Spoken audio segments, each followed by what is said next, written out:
Hola, mi nombre es Dimelsa y bienvenidos a la hora del libro. Hoy vamos a hablar de un libro que a mi modo de ver es precioso, tocó fibras muy profundas en mi corazón, lo leí en un momento en el que quería leerlo porque estaba pasando por un momento difícil. Eh, y me encantó, lo amé, debo admitir que nunca antes me había leído ninguna otra obra de esta autora y ella es Rosa Montero y el libro del que vamos a hablar hoy es La ridícula idea de no volver a verte. Como solemos hacerlo, vamos a dar un pequeño resumen de quién es Rosa Montero para que nos culturicemos. Rosa Montero es una periodista y escritora española que nació en el seno de una familia muy humilde. Estudió filosofía y letras y desde muy joven empezó a trabajar como periodista. En 1988 se casó con el periodista Pablo Liscano, pero este falleció en 2009 después de luchar contra una larga enfermedad. Investigando un poco más acerca de Rosa Montero, obviamente tiene muchas otras obras, pero creo que tal vez hay una que ustedes sí han leído y es El peligro de estar cuerda. Entonces, si ustedes lo han leído, quiero que por favor me cuenten cuál es su perspectiva del libro para asimismo pues analizarlo a ver si lo podemos discutir después. Me gusta contar mucho cómo di con este libro, si fue que lo encontré simplemente, si apareció, si me lo recomendaron. Y la manera como di este libro fue en Twitter.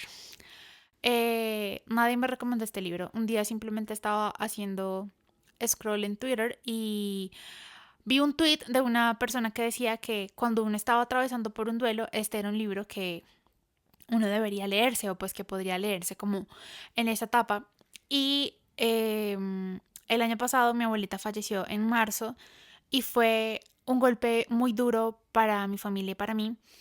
Fue un año muy difícil emocionalmente para nosotros y dije, ok, voy a anotar este libro porque sí me lo quiero leer en algún momento para, pues para saber qué tiene, para saber qué hay, porque es interesante leerlo justamente en esta temporada. Pero no me lo pude leer sino hasta un año después, o sea, hasta marzo de este año, cuando mi abuelita cumplía su primer aniversario de fallecida, me animé a leerlo y creo que lo leí en el tiempo correcto. Si bien es cierto que el libro, como dije al principio, pues tocó fibras muy profundas de mi corazón, creo que si lo hubiera leído recién pasó este acontecimiento hubiera sido peor, hubiera inundado el apartamento. Entonces, vamos a empezar. Ahora, hay que hacer un disclaimer de este libro y es que este libro no te da consejos de cómo llevar un duelo o de cómo superar la pérdida en 7 pasos, ni nada de eso. Y creo que eso es lo sensacional. Desde mi perspectiva, este es un libro con el que uno se puede sentir identificado en ciertos aspectos de esta temporada y para mí es como ver que alguien más pone en palabras lo que uno está sintiendo. Creo que eso fue lo que me atrapó. Entonces vamos a empezar con este breve resumen de la ridícula idea de no volver a verte. El libro surge cuando el esposo de Rosa fallece y escribir esta obra es como la terapia que ella encuentra para poder sobrellevar su duelo. Pero a su vez, mientras el libro va avanzando, realmente todo el libro es una, no quiero decir como una comparación, sino sí como una similitud entre el duelo que ella lleva de la muerte de su esposo y el duelo que lleva la científica Marie Curie cuando murió su amado esposo Pierre. Así que como tanto Mary como Rosa son protagonistas de este libro, vale la pena hacer una pequeña consulta acerca de la vida de Mary Curie. Vemos que nació en Polonia el 7 de noviembre de 1934 y a los 24 años emigró a Francia, ya que en su país natal las mujeres no podían estudiar una carrera. Al concluir sus estudios, conoce a su esposo Pierre, y quien es su compañero científico y también el gran amor de su vida. Sus investigaciones ayudaron a comprender mejor los efectos de la radiación y su uso en el diagnóstico y tratamiento médico. Es imposible que cuando uno hable de Marie Curie no hable de las grandes hazañas que hizo y del impacto que tuvo para la época en la que estuvo. Fue la primera mujer en ganar un premio Nobel, la primera y única mujer en recibir 2 premios Nobel en campos totalmente diferentes.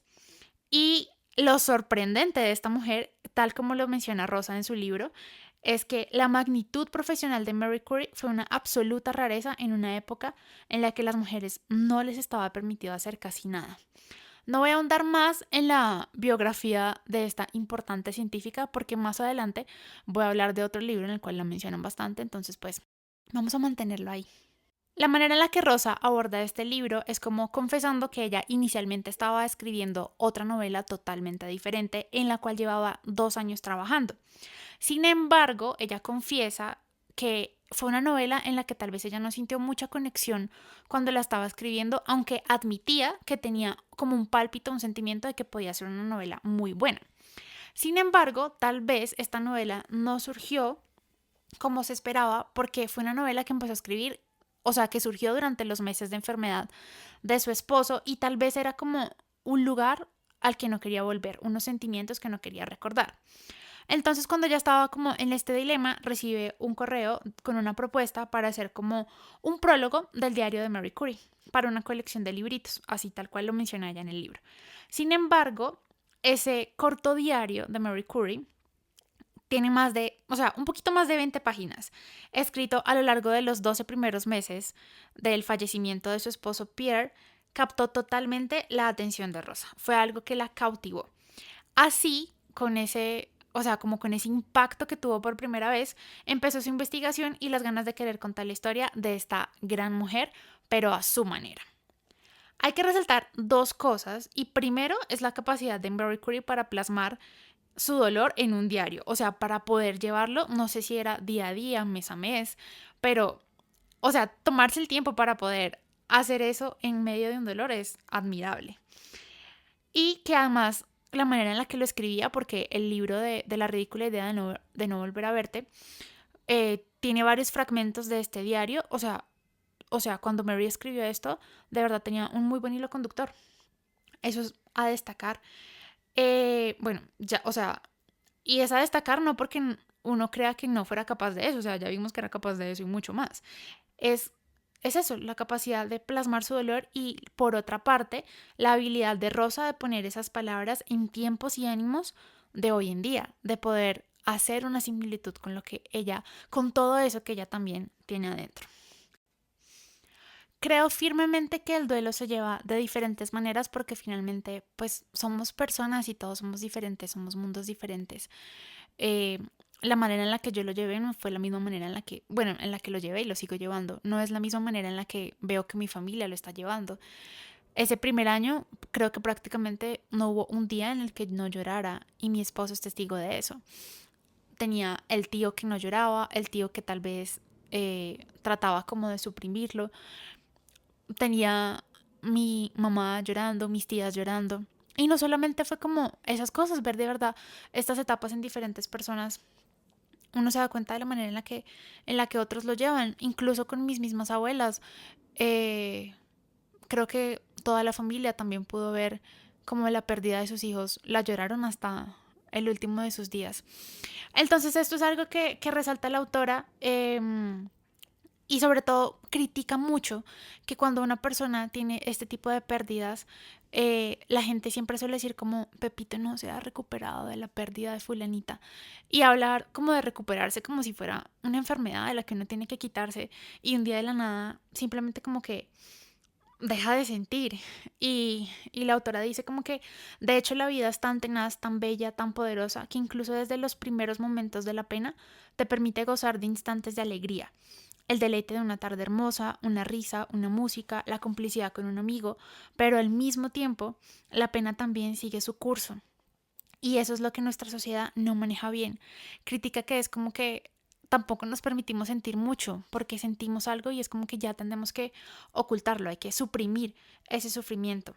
O por ejemplo, incluso como resalta la angustia que también describía Mary en su diario de sentir el olvido cerca, como la ansiedad de pensar que uno se está olvidando de esa persona, de su voz, de su aroma, de su risa. Y, y es cierto, es como un temor que lo invade a uno. Yo todavía guardo el último audio que mi abuelita nos envió luego de que salió de su cirugía, porque me gusta recordarla así, alegre. Y básicamente, pues, ese es el libro. O sea, el libro habla como de, hace un paralelo entre el diario que escribió Marie Curie con el dolor que va llevando Rosa pues por su viudez, cómo se sentía Mary recién falleció su marido, pero cómo también le tocó renacer para no hundirse en la pena, cómo se abrió un camino y de paso cómo también le abrió un camino a muchas mujeres que venían detrás de ella, incluso a sus propias hijas. Creo que también es una muestra de la fortaleza que tiene la mujer y cómo se antepone en estas situaciones, a la par que también se deja sentir. Es como resalta la autora en su propia experiencia cuando recuerda cosas del pasado de su esposo. Es esa nostalgia de la intimidad que ya no se tiene y cómo uno tiene que hacer algo con todo ese sentimiento para que no lo destruya. Digamos, en el caso de ellas, pues escribieron. En lo personal, y como decía desde el inicio, el libro me encantó y llegó a mí en un momento en el que no podía sentir más empatía. O sea, me sentí totalmente identificada, tal vez porque sentí que alguien más estaba plasmando en palabras algo que yo sentía, sentí empatía, esa es la palabra. Sentí empatía, lloré gran parte del libro, por no decir que todo, porque cuando ya se ha pasado por algo así, creo que es imposible no sentirse identificado. Y hay tantas frases y hay tantas partes tan interesantes de este libro. Sin embargo, hay una parte importante, o pues que es una de las que a mí más me llamó la atención.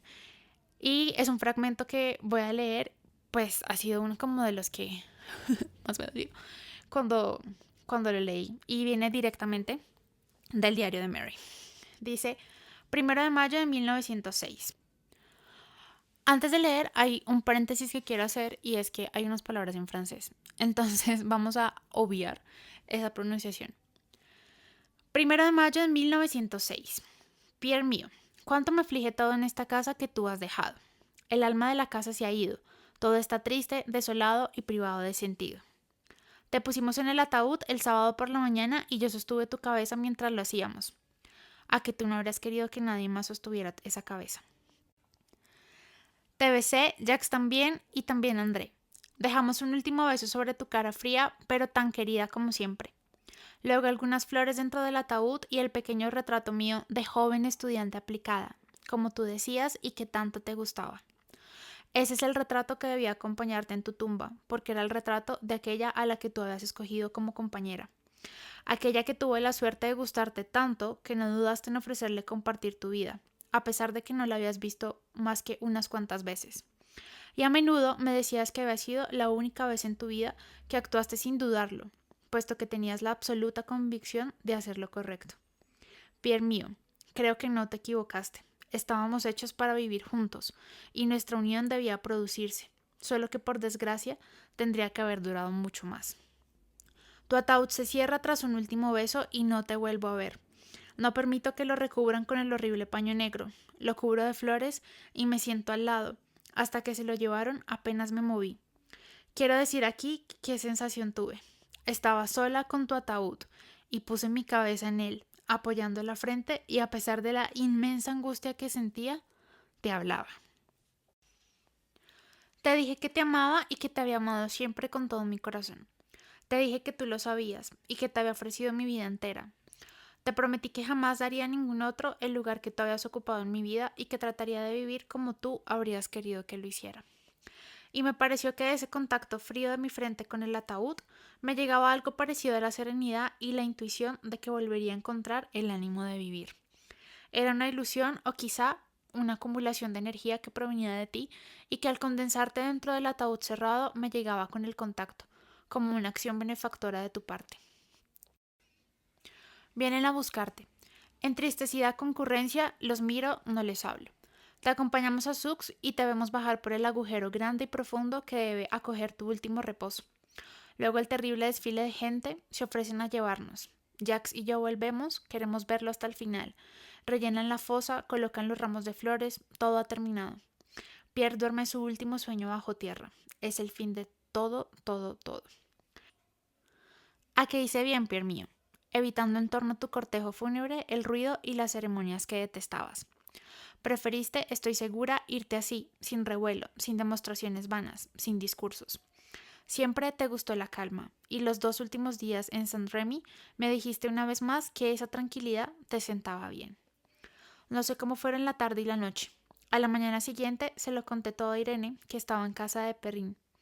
Hasta ese momento solo le había dicho que su padre se había dado un fuerte golpe en la cabeza y que no podía venir.